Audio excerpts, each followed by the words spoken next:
Hai pe papa. Papa, măițica.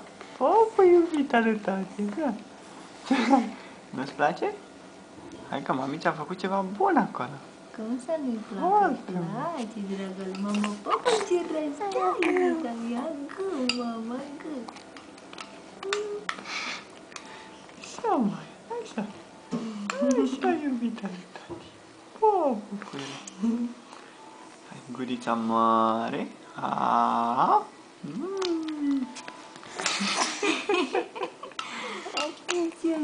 Hai, acum înghite până așa. Să-i fac niște orez cu, nu orez, și făină de orez cu lapte și griș cu lapte. Așa, mămică, da, mami. Și da, fac și cezămii cu porcereale, că sunt scumpe. Face mami, îi face mami în cașă. Da? Da, pruncă mea. Ia uite.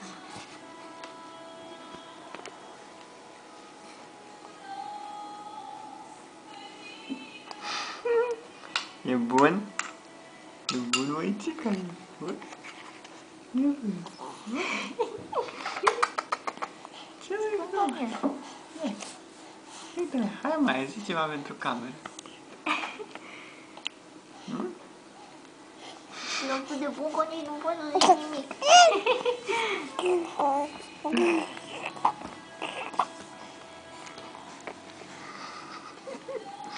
Vedetă de mică, da? Da, da? Vedetă de mică, măițica. Cum să nu? Așa, până, pupă tot, bată de tati, pupă tot.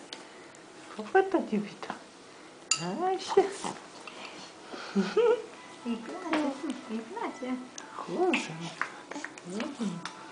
Ce face mami e foarte bună. Întotdeauna mami face păpică bună, să știi. Sunt de acord cu tine. Da, da, da, să știi, așa, așa. Mă vrei, mami, să te uiți după mine. Mami, dă-mi. Mami, dă-mi că a terminat. Așa. Fai, păi dacă mănâncă asta tot, e prea mult. Prea mult. Îi dau că poate. Așa, mă.